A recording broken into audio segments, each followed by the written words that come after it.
O'zining cover qo'shiqlari bilan omma e'tiboriga tushgan The Cover Up loyihasida tanilgan mashhur san'atkorning qizi hamda kelini bo'lgan xonanda Afruza 29 yoshni qarshiladi.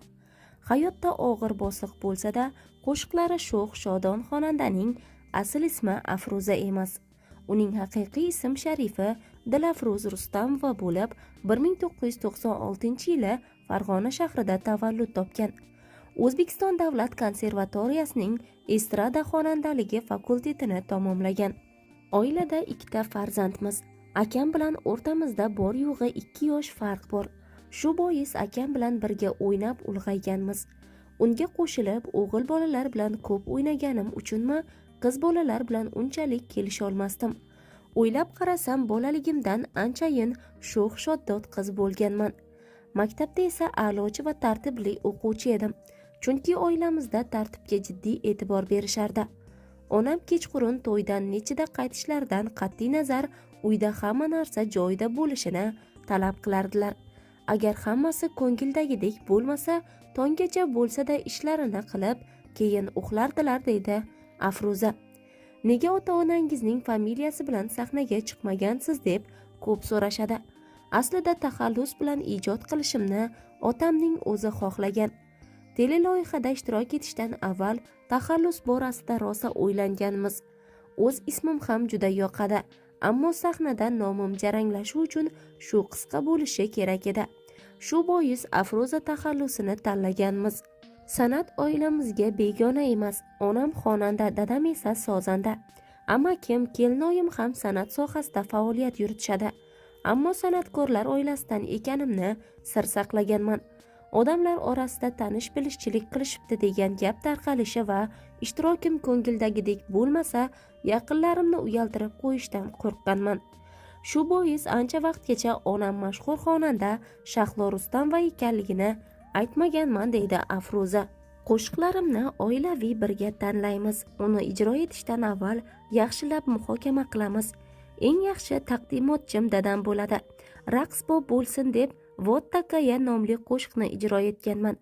Ammo haligacha dadam shuni bekor aytgansan-da deydi. Ilgari asosan jahon estradasi qo'shiqlarini kuylardim.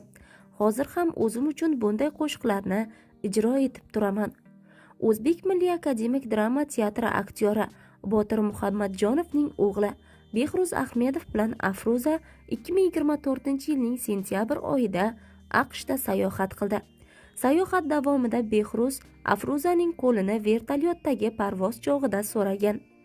Behruz Ahmedov ssenarist hamda musiqiy prodyuser sifatida faoliyat yuritadi. Biroz muddatdan so'ng, ya'ni 25-sentyabr kuni poytaxtdagi to'yxonalardan birida 2 yoshning nikoh kechasi bo'lib o'tdi. Nikoh oqshomida o'zbek kinosi va musiqa san'atining ko'plab taniqli vakillari ishtirok etdi. Afruzaning onasi Shahlo Rustamova o'z qo'shiqlari bilan qizining to'yiga kelganlarni raqsga tushirdi. San'atkorning kelini bo'lish mas'uliyatli ekan. O'zingiz ham mashhursiz. Sizdan-da mashhur inson bo'lib ko'chaga chiqish juda qiyin bo'larkan. Chunki hamma qaynotam bilan rasmga tushadi. Men chetga qarab turaman. To'ylar, xizmatlarga borishimga ham qarshilik qilishmaydi. Aksincha juda ham yaxshi qo'llab-quvvatlashadi. Buning uchun oila a'zolarimga rahmat aytaman. San'atkorlar uy yumushlarini, ovqat pishirishni bilishmaydi degan gaplar menga taalluqli emas. Men juda ham malakali oshpazman. Yoshligimdan buvim tergab ovqat pishirishni o'rgatgan. Hamma o'zbek milliy taomlarini mazali qilib tayyorlay olaman. Faqat qizlik uyimda kam tayyorlardim. Hozir vaqtim ham barakali bo'lib ketyapti. Chunki kelin bo'lib barvaqt uyg'onishni o'rgandim deydi xonanda yangi oilasidagi muhit haqida. Afruza shu yilning 25-iyun kuni ilk bora ona bo'ldi. Qo'shiqchi o'g'il farzandni dunyoga keltirdi.